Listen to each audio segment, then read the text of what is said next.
Bonjour et bienvenue dans un nouvel épisode de mon podcast Sous l'Hospice des Muses. Je suis Céline de la Célinatech. Aujourd'hui, on est le 10 mai 2019 et vous êtes bien dans un nouvel épisode de mon journal de bord d'écriture. J'ai failli ne pas écrire aujourd'hui. J'ai vraiment failli ne pas écrire aujourd'hui. C'était compliqué. On est vendredi et je vous avais déjà parlé de mon souci avec le vendredi. C'est-à-dire que c'est un jour à part dans ma semaine. Un jour où j'ai l'impression que je me relâche. Franchement, c'est pas négatif. Je me relâche. J'essaie de changer un petit peu ma routine, tout ça. C'est vraiment pas négatif dans un sens, mais dans un autre, j'ai failli ne pas écrire. Et du coup, la semaine dernière, j'ai fait 2 séances d'écriture, 2 vraies bonnes séances d'écriture. Ou alors j'ai mal colorié mes cases dans mon bullet journal. Bref. Et du coup, je tenais vraiment absolument à faire 3 séances d'écriture cette semaine parce que franchement, je me disais... vu que je suis dans un mood de marathonienne, comment on dit ça ? Bref, de marathon. J'avais vraiment envie de me forcer à faire cette séance d'écriture que je sentais s'éloigner sous mes doigts, comme ça, je sentais. J'étais pas inspirée, j'avais du mal, là, j'ai beaucoup de mal. Et donc, je savais que j'avais, mon conjoint part à 8h30 le matin. Donc, en gros, j'avais de 8h30 à 12h30, et puis ensuite de 13h30 à 18h pour caser ma séance d'écriture. Et ce matin, j'ai pas réussi, parce que j'ai pas fait attention et je suis rentrée dans le gouffre de, vous savez, ce moment où vous vous dites il faut que je range mes livres, et sauf que du coup au lieu que ça prenne 5 minutes de mettre un livre dans une étagère, en fait vous passez 1 heure à tout bouger, tout changer, tout remettre dans un sens, tout remettre dans l'autre. Et si je classais mes bouquins par couleur, et si je les classais par type, et si je les classais par genre, et si je les... Bref, ça doit être mon âme de bibliothécaire là qui revient un petit coup comme ça là, une petite réminiscence de une petite déformation professionnelle. Mais enfin, tout ça pour dire que j'ai perdu une bonne heure ce matin à ranger mes bouquins. Mais je pense que quelque part c'est vraiment une activité typique du vendredi pour moi, parce que ça m'a remis, en fait, ranger mes livres, c'est ranger mon espace mental. Et en fait, après, une fois avoir tout bien rangé, tout est beau, déjà j'ai sorti des bouquins que j'avais vraiment envie de lire un peu plus vite que tous les autres qui sont rangés, quoi. Et je sais pas, je me sentais vraiment bien après cette séance de rangement, et je me disais bon bah écoute, tant pis, je me disais qu'au pire je l'écrirais pas aujourd'hui, mais que au moins j'avais l'esprit bien rangé, la bibliothèque bien rangée, et une espèce de plan de lecture aussi comme je vous disais du coup que je voulais lire Autoportrait de l'écrivain en coureur de fond. Par exemple, je l'ai sorti de ma bibliothèque, il est dans ma pile à lire, dans mon sac à lire comme je dis, parce que je les ai littéralement mis dans un sac, bref. Et voilà. Bon, du coup, je me suis mise sur des rails. Sauf qu'après, du coup, la journée m'a un peu échappé, parce que, mine de rien, ça a beau être un vendredi, on a quand même des tâches, on a quand même un quotidien à faire tourner, on a quand même un travail à faire, n'est-ce pas? Donc, ça m'échappait, et puis, je sais pas, là, on était en milieu d'après-midi, et je me disais, bon, c'est en train de... Ouais, là, ça sent vraiment le roussi pour la séance d'écriture. Surtout qu'en fait, j'arrivais pas à me motiver à me mettre à écrire sur la suite de ce que j'avais déjà écrit, en fait, dans le reste de la semaine. Du coup, je me suis dit, bon, j'ai essayé de négocier avec moi-même, en gros, du genre... est-ce que tu veux bien écrire si on écrit autre chose que la suite de ce que t'as déjà écrit dans la semaine ? Et là, t'as mon esprit qui fait « Ouais, bon, d'accord, ok, je veux bien, ça marche. » Et du coup, j'ai essayé de réfléchir à quelque chose qui m'aurait frustrée dans ce que j'ai écrit cette semaine et que j'avais envie d'évacuer un petit peu dans la séance d'écriture d'aujourd'hui. Et je me suis rendu compte que ce qui m'avait pas mal frustrée, c'est que Lanaël n'est pas encore présent dans mon histoire. Et donc Lanaël, c'est mon personnage masculin. Enfin masculin, c'est un grand mot. Disons qu'il est doté d'organes de reproducteurs masculins, mais que il est bien plus que ça.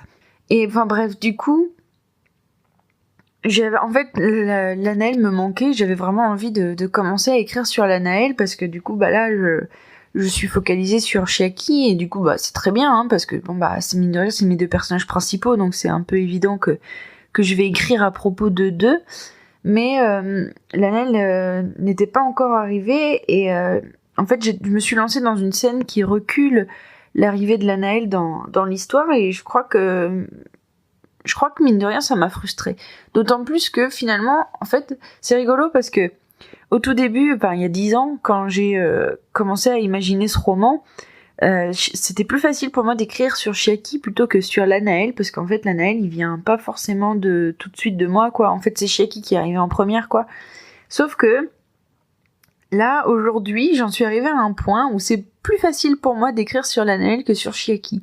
Mais parce que du coup, l'Anaël, il a énormément évolué dans ma tête avec le temps, alors que Chiaki, non. Et du coup, finalement, je pense que je suis pressée d'arriver au stade où Chiaki est au niveau de ce que j'imagine aujourd'hui dans ma tête, alors que l'Anaël, dès son commencement, il est il évoque des thèmes et il évoque c'est une métaphore de quelque chose dont je suis plus fière aujourd'hui que ce que Chiaki représente, quoi. Enfin voilà. Tout ça, donc voilà. Donc du coup, ce qui fait qu'aujourd'hui, j'ai écrit une scène où on est du point de vue de l'Anaël et c'est une scène qui n'est qu'à l'Anaël, il y a Chiaki dedans, mais vite fait. Et c'est l'Anaël le héros de ce moment-là, c'est son moment, c'est sa danse, c'est son cœur de personnage en plus, parce que c'est comme si je l'introduisais, donc je me suis vraiment fait plaisir puis en plus de ça, donc je me suis fait plaisir à le présenter, et en plus de ça, j'adore. Je sais pas, j'avais une bonne inspiration sur une scène de danse là, avec une écriture poétique que j'apprécie particulièrement, parce que c'est vrai que moi, s'il y avait bien un challenge que je veux réussir dans ma vie, c'est d'écrire chaque phrase que j'écris comme si c'était le début d'une poésie, quoi. Et donc là, l'Anaël, c'est un excellent terreau pour ce genre d'écriture et ce genre de scène. Donc voilà, donc j'ai écrit sur l'Anaël et je me suis fait énormément plaisir en fait à me sortir de l'avancée pure et dure de mon roman pour écrire une scène qui me plaît et qui me vient facilement, quoi. Parce que c'est vrai que depuis que j'ai commencé mon prologue, je me suis plus laissé l'autorisation d'écrire des petites scènes comme ça qui me viennent d'un coup, alors que en fait pour l'instant, à chaque fois que j'ai travaillé sur mon roman, en fait il y a toujours eu un moment où j'ai ouvert mon carnet et j'ai écrit une scène qui me venait d'un coup, mais qui était pas du tout dans la timeline que j'étais en train de travailler, quoi. Donc bah voilà, je me suis autorisée à faire ça, et c'est rigolo parce que c'est vraiment c'est comme si j'avais fait un exercice d'écriture quelque part, et je trouve que ça correspond, je vous l'ai déjà dit, mais je trouve que ça correspond vachement bien à une séance d'écriture du vendredi, parce qu'on est un petit peu on est un petit peu plus dans la récréation que dans le travail, quoi. Donc voilà, je suis assez contente de moi, et en fait je me rends compte que ce dont j'aurais envie de parler, par rapport à cette séance d'écriture, c'est vraiment de l'évolution de Chiaki et de l'Anaël au fur et à mesure des années. Parce qu'en fait, Chiaki, elle me plaisait énormément quand j'étais ado, parce que c'était un personnage exutoire pour moi. C'était un personnage où, grâce à elle, je pouvais un petit peu me décharger de toute ma colère, de tout mon sentiment d'injustice envers le monde, de tout, de tout ce qui me mettait en rogne, et de tout ce qui, Chiaki, en fait, c'était aussi une occasion pour moi d'écrire un personnage dur, alors que dans la vraie vie, j'ai pas forcément cette allure de personnage dur, parce que Chiaki, c'était vraiment, elle représentait énormément pour moi, parce que du coup, c'était vraiment le personnage cool, le personnage froid, le personnage, elle tue des gens, c'est quand même pas rien, elle est tout le temps énervée, tout le temps en colère, elle veut tout le temps venger des choses, elle veut tout le temps... Enfin voilà, donc vraiment le personnage complètement exutoire et comment dire, ma version adolescente de la justice en fait quelque part parce que avant je me disais Chiaki c'est un assassin et tout, c'est une anti-héros, c'est une méchante, nan et tout. Et en fait au fur et à mesure que j'ai avancé dans ma vie, je me suis rendu compte que eh bien non Céline en fait ta Chiaki c'est une justicière, en fait c'est une Batman mais qui tue les gens. Donc non elle a rien d'un anti-héros en fait. Et c'est rigolo parce que du coup Chiaki c'est vraiment le personnage qui a évolué avec moi parce que comment dire elle a suivi un petit peu mes évolutions d'état d'esprit, ma comment dire, j'essaie de dire mûrir mais dans une paraphrase, donc elle a mûri en tant que moi, voilà, c'est ça que j'essaie de dire, c'est que je suis devenue adulte et elle est devenue autre chose. Mais du coup le problème c'est que pour débuter mon roman, il faut qu'elle soit dans cet état dans lequel je la trouvais vachement cool quand j'étais adolescente. Et sauf que le problème, c'est que moi, je considère pas forcément encore comme cool cette manière de faire.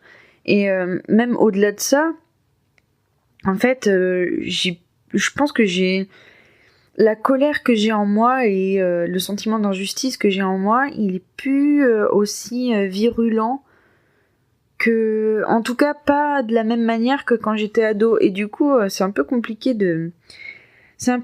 pour moi de jouer la Chiaki du début de roman, alors que par contre je suis super pressée de la faire évoluer au stade qui correspond un peu plus à ce que j'ai envie d'en faire aujourd'hui que j'ai 25 ans, bientôt 26, et que j'ai envie qu'elle représente j'ai toujours envie qu'elle représente, vous savez, cette colère qu'on a quand on met, enfin, comment dire, mais par exemple il y a une métaphore qu'on se partage souvent dans les milieux féministes, dans les milieux écologistes, dans les milieux dans les causes, dans les grandes causes à défendre, c'est la métaphore de la paire de lunettes. En fait, à partir du moment où vous vous rendez compte que cette cause existe, c'est comme si vous mettiez des lunettes avec un filtre, et tout d'un coup vous voyez que ça, et que les injustices qui sont liées à ça, et que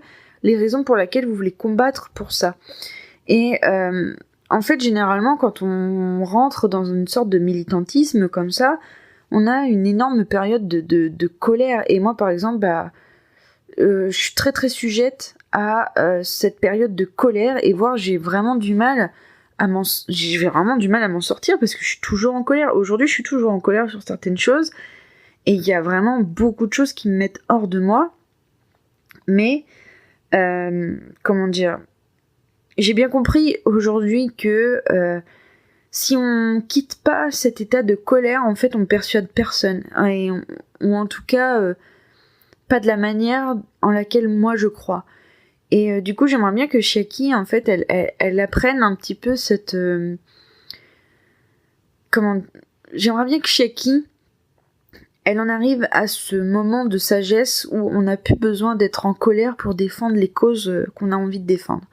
Et Chiaki, elle a envie de défendre la liberté individuelle, elle a envie de défendre, les liens. C'est compliqué à expliquer. C'est une personne qui a besoin d'aimer et qui a besoin de défendre les personnes qu'elle aime. Et pareil, elle a besoin de défendre tous ceux en quoi elle croit. Voilà, tout simplement. Et donc je suis pressée d'en arriver à ce moment-là du roman où elle va devenir en fait, complètement... elle va devenir encore plus puissante que ce qu'elle n'est quand elle est en colère, mais parce qu'elle aura appris à dompter sur sa colère. Et c'est ce qui m'intéresse le plus. Et en fait, le truc c'est que c'est Lanaël qui va déclencher ce développement personnel chez Chiaki. Et la raison pour laquelle moi je suis à fond sur Lanaël en ce moment, c'est parce que lui, il représente autre chose, c'est-à-dire que là où Chiaki est la métaphore de la colère qu'on ressent face à l'injustice, Lanaël c'est plutôt l'espoir, Mais pas vraiment l'espoir, en fait, c'est plutôt... il est lié à la notion de créativité pour moi, parce que je sais pas, c'est un personnage qui booste ma créativité, mais à un point de fou, quoi. Et du coup, j'aime bien cette idée que c'est le personnage qui va représenter la créativité, qui va permettre au personnage qui est en colère d'atteindre un nouveau stade dans sa manière de penser et sa manière d'agir dans le monde. Je trouve ça génial, je trouve que c'est une super métaphore de ma vie en fait.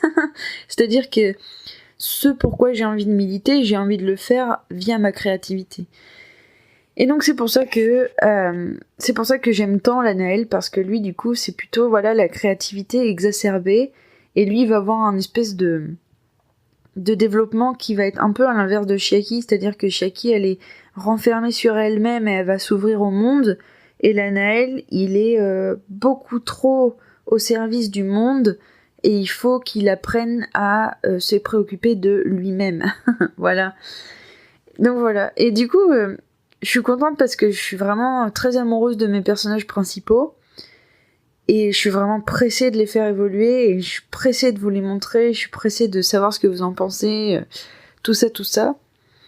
Et le fait d'avoir écrit sur Lanaël aujourd'hui, c'est pour ça que ça a été aussi récréatif en fait, c'est parce que vu qu'il booste ma créativité, en fait c'est super facile pour moi d'écrire des scènes avec lui, les dialogues avec lui, enfin il est tellement limpide pour moi, c'est un truc de fou.